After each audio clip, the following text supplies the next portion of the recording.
afternoon and thank you for keeping it TV47. You're just in time for news now at 1 with I, Sheilar, Chelangat, and it begins now. 4 Kericho County Assembly members allied to Governor Eric Mutai have dismissed reports linking them to impeachment of Kericho Governor, saying that allegations that they supported the motion to remove the governor on August 15th were false and malicious. The leaders, including Amos Kiputai Birir of Kapkatet Ward, described the claims as deliberate propaganda intended to tarnish their names and destabilize the county leadership, insisting that they never took part. Instead, they reaffirmed the support for Governor.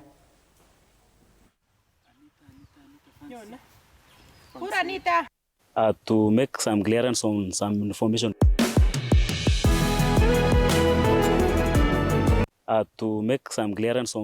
information. Going around on social media, even everywhere. So on 15th of this month, Honorable Kiproti Chirogoin brought a motion to impeach the governor, and I was among the people who were against the motion. Speaker opted to do electronic voting, and they sent us message through a link we never opened, because we had, before even sending us the link, the 18 of us, had known that he had planned, the system was preset, the vote was predetermined, and they had pre-voted. So we declined, we collected our gadgets. 3 days later, we received a message. Myself, Honorable Martin, Honorable Pirir, Honorable Edna were appearing in the list of those people who voted yes to the removal of the governor. And away from that, residents of Bungoma County are now demanding speedy prosecution of a section of leaders, among them former Governor Wycliffe Wangamati, over an alleged 70 million shillings scandal involving irregular tender awards in the county's roads department between November 2017 and August 2021. Calls for justice are mounting. The residents, led by Azak Wajeke, praised the EACC's efforts in fighting corruption and urged President William Ruto to fulfill his anti-graft promises by ensuring no corrupt leader is spared. According to the EACC, more than 10 individuals, including the former governor and the Webuye West legislator Dan Wanyama, should face charges over the alleged embezzlement of public funds. Na tungependa kumwambia rais wetu William Ruto kwamba kwa sababu ameamua kupigana na ufisadi hata kwa nyumba yake ya UDA, sisi tunaomba kwamba hizo files zikitoka kwa ofisi ya ODPP waweze kufunguliwa mashtaka, wapelekwe kotini. Na usisafishe mufisadi alafu akupikie simu. Webuye West tuko na shida kubwa sana. Lazima crack the whip. Ulituambia mambo na bottom up, na kumbe imekuwa mambo na bottom kwa mfuko. Wananchi wanalalamika hakuna maendeleo, kumbe pesa wale viongozi wetu wa bunge ambao katika mstari wa mbele kutunga sheria, kumbe wanatunga sheria wakichukua pesa ukiweka mfuko na kusahau maendeleo ya mambo ya basari. Atupati Webuye, unaenda huko, unazunguka huko, unapromisiwa kila wakati. We don't get that help from Webuye West. And teachers' unions from Kirinyaga County have raised a concern of a high rate of mental illness cases in the region, calling for stakeholders to come up with initiatives that will help in combating the illnesses. Speaking during the inaugural Kirinyaga Teachers Sports Day at Kerugoya Stadium, NAT Secretary Kirinyaga Branch David Kanaiyo has said that the region has lost many men through suicide cases, since many of them do not express themselves when going through difficulties in life. This comes a day after Interior Cabinet Secretary Kipchumba Murkomen, during his tour of the central region, revealed that the government has taken up the matter.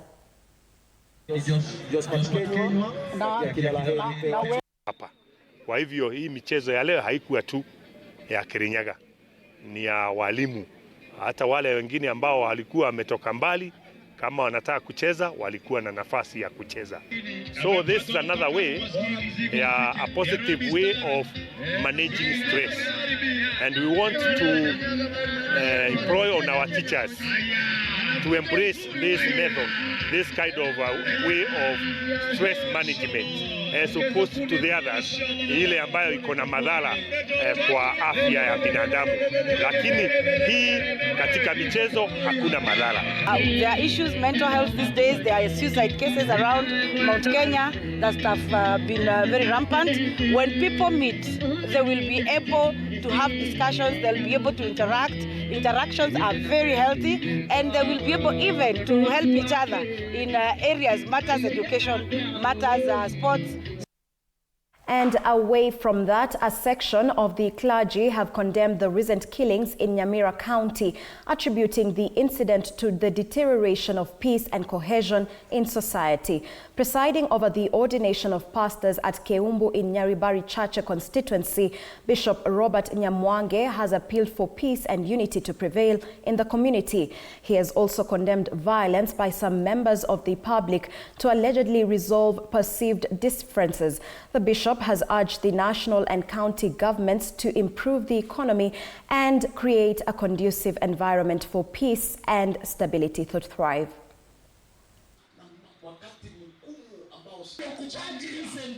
Our people in this county, that we need peace, we need love.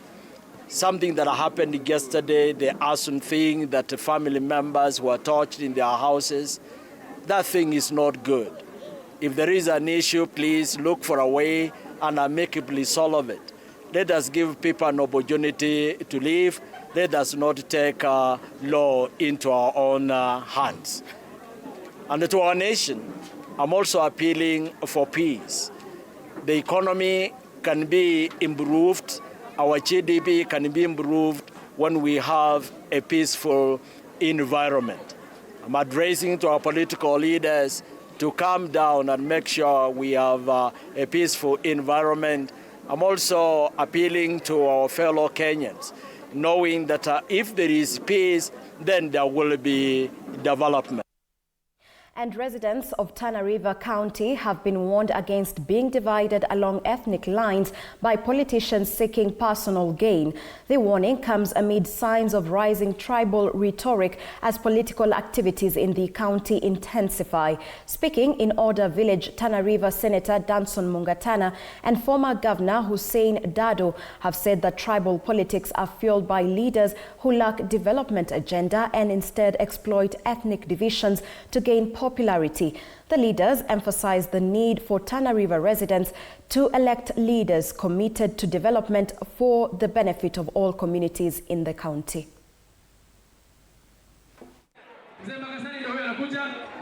Iko watu wengine wanasimama kazi, wanatembea kila mahali wanasema ati tuchukue kabila mbili, ati tuchukue Waorma na Waridhei tutengeze serikali. Ni serikali ya wapi hiyo? Ni watu wanakosa agenda. Yani unatembea Tana River nzima na unaongea mambo ya kabila mbili. Mtu mkabila anaanza kubagua ndani ya nyumba yake. Akitoka huko anasema klani yangu. Akitoka huko anasema kabila yangu. Akitoka huko ni mkabila, ni mtu mbaya. And still in the coastal region, as many girls in Kilifi County continue facing social and economic challenges that limit their full potential, leading to a surge in early pregnancy, mental health issues and school dropouts, stakeholders have come up with a football tournament, Shangilia Msichana wa Afrika, aimed to mentor and offer dignity support to girls across Kilifi County. Speaking during the second edition, where more than 600 school-going girls participated, parents have been urged to take full control of their families. Elsewhere, Justin Mbaru Foundation is calling on the government to increase school capitation so as to attract more learners.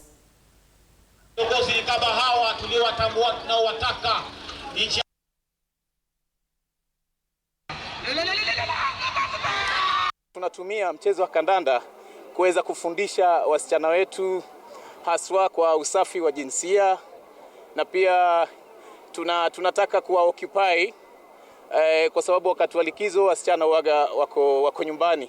Tulipata kuingia vijijini tukapata, kwa sababu wasichana hawapewi nafasi kama vile wavulana wanavyopewa nafasi kwenye masuala ya kijamii, huwa wakibaki nyumbani wanafikiria, kuna fikra zinawapitia kwenye akili zao wakifikiria labda tumeachwa.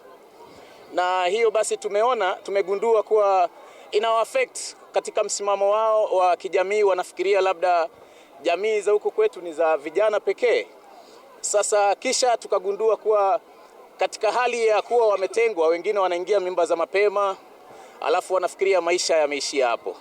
Wazazi wasichoke, hiyo ndio kazi ya kulea, ya kumkataza huyu mtoto kufanya vitu ambavyo hafai kuwa anafanya. Najua mambo mengi huwa maybe yanatokea saa zile wazazi wanaona watoto wao wako generation yao. Sana sasa hii unasikia kuna hii mambo ya Gen Z ambayo unapata mzazi anasema hii ni generation nyingine ambayo hawawezi kuelewana. Sasa ni vizuri wazazi kila siku kucha unashinda umekanya mtoto kufanya hizo tabia. Moving on, residents of Loyangalani, Marsabit County have welcomed government plans to rebuild El Molo Bay Primary School, which was submerged by rising waters of Lake Turkana. Following years of appeals from the community to relocate the school to a safer site, the pledge was made during a visit by Public Service and Special Programs official led by Marsabit Woman Representative Naomi Wako and State Department for Parliamentary Affairs Principal Secretary Aurelia Rono.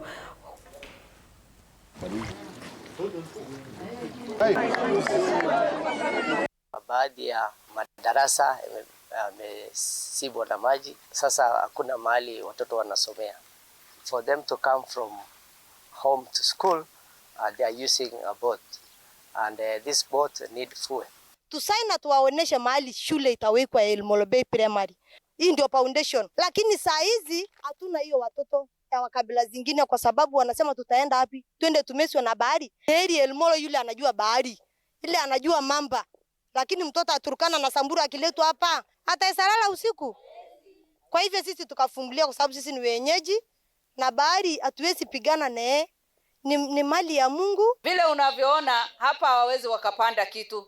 Watu wanahitaji chakula. Beside chakula tunawaletea, tukue na special program ya school feeding. And for the past 1.5 years, 21 families from Musoso village in Kangema constituency have been living in a temporary camp after their land was declared unsafe following the landslides. What was once home is now a no-go zone after geological reports warn it's high risk, with deep cracks and underground water making it prone to landslides, especially during the rainy season. Our reporter Robert Gakure has visited the families and filed this report. Musoso village residents in Kangema constituency for the past 1.5 years have called this camp home. The cracks in their farms first appeared in the late 1990s but worsened in 2018 when some residents were forced to rebuild their homes. Then came last April's long rains and the situation turned disastrous. Government experts stepped in and the verdict was final. The land was inhabitable. Today the families live in a camp provided by ACK Church Keirade. Each family squeezes into a modest 2-roomed house, too small for their needs. Sasa ni kama maisha yetu ilisimama tangu wakati hiyo. Sasa tumekaa baribari, hata watoto wetu wakivuka mashule wakirudi tunaishi maisha ya tabu kwa sababu kanyumba kanakuwa congested. So maombi yetu, serikali yetu isikie kilio yetu. Privacy is scarce and space is tight, yet this has become their only refuge. To supplement their food, they have set up small kitchen gardens in the camp, but survival here is a delicate balance. Huko kwetu shamba yote imeenda, sasa hapo tuko tunajaribu kupatia magunia na kupanda hii nyeni ili tupate kitu ya kula. During the day, many return to their farms to tend livestock and cultivate what is left of the shrinking land, even as fresh cracks appear daily. The residents insist they are hardworking people who only need safe land to rebuild their lives. Hiyo kasehemu kadogo kamebaki ndio tunakuja kuangalia kama tutapanda sukuma nini, kwa sababu hatuna pahali pengine pa kwenda. Hatuna pahali pengine pa kutafuta chakula, ni hapo hapo tu. ndio kinafanya sisi tukuje hapa asubuhi na mapema. Tuna vitu vingi tumeacha na huko kwenye maboromoko, hata ng'ombe zetu, busi zetu siko huko. Leaders led by Kangema Member of Parliament Peter Kehongi said that they are closely following with the relevant ministry to ensure swift relocation. This area is not habitable for human. Now we have been following up with the president, and last week the CS for Lads called me and told me, inquired on this issue. Robert Gakure, TV47, Murang'a.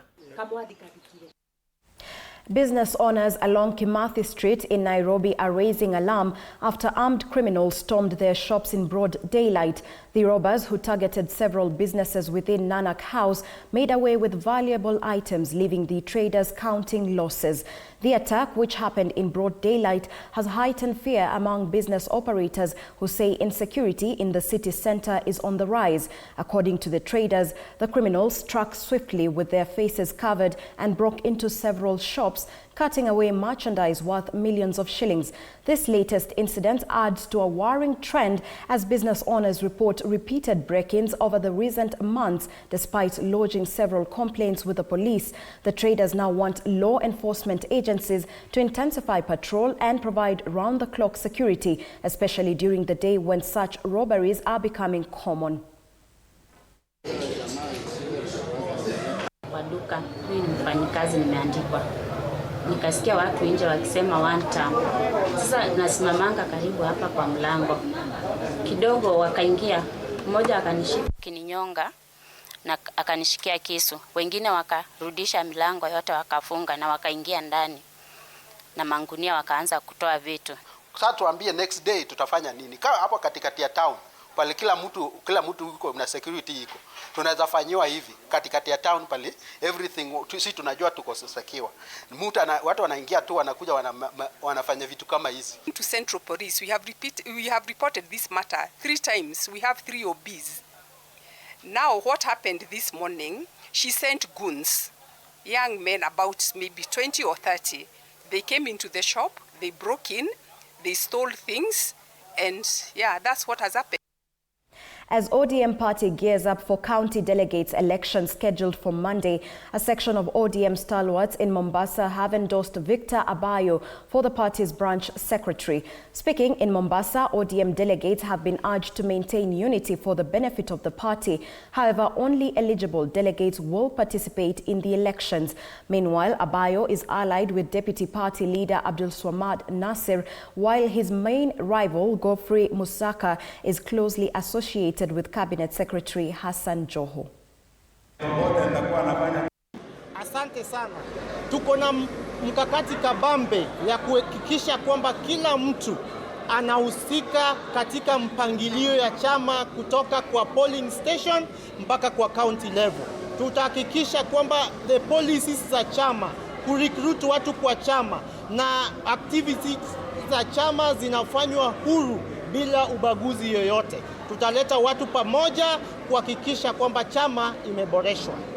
We also wish to encourage those who had expressed interest but were not lucky to be elected to remain steadfast in their party for purposes of strengthening ODM. On the issue of upcoming elections, our position is that we embrace consensus, which has been used right from the grassroots up to the constituency level of leadership. At the same time, we appeal to the stakeholders, that is the people who are mandated to do the consensus, to make sure that the cosmopolitan nature of our county is reflected in the outcome of Monday elections. Our prayers as communities that the position of Secretary General be reserved for the communities represented here under the wise counsel of the Communities Council of Elders led by Mr. James Obaraki. And this year's assessment of tea leaf quality has been termed satisfactory.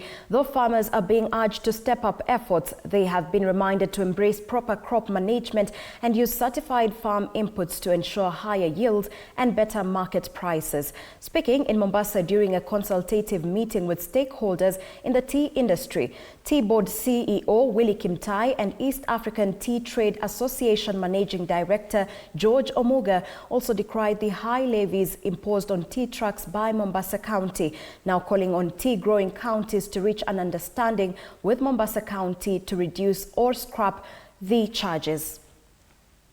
Chairs of the factories, maybe to say, because they feel the pain. The prices will automatically come if the farmers do their part, the factories do their part, and then again the marketers and the people who are buying do their part. So we will still encourage ourselves.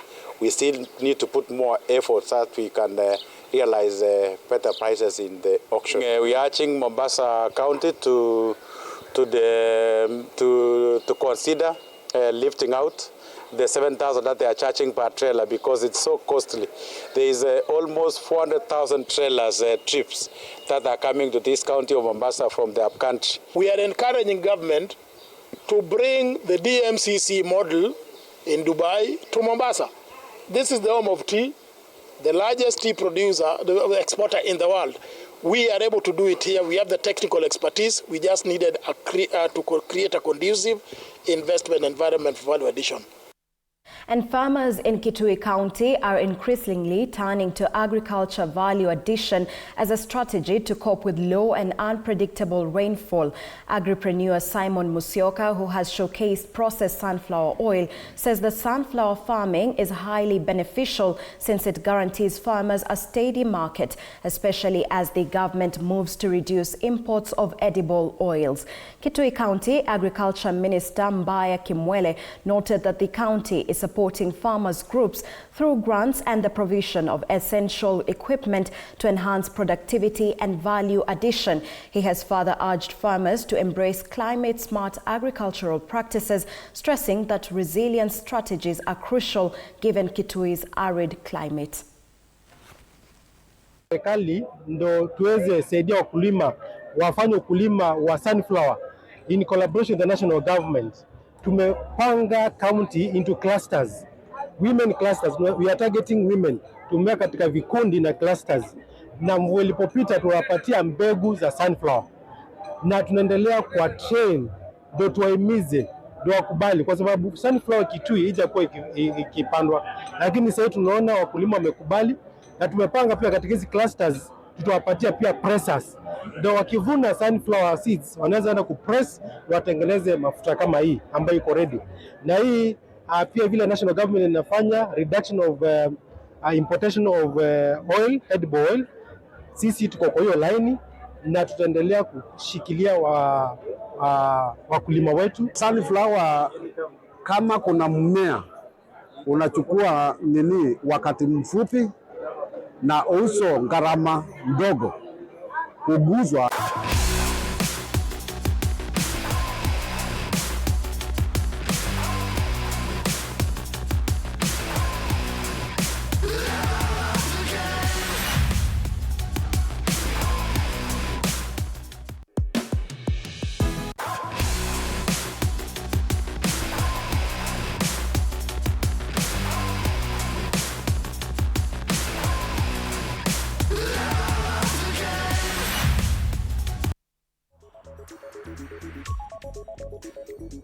Let's get sporty. Sudan national football team made history by sealing a place in the semi-finals of the 2024 African Nation Championship following a 4-2 win over Algeria on post-match penalties at the Amani Stadium in Zanzibar. Sudan will now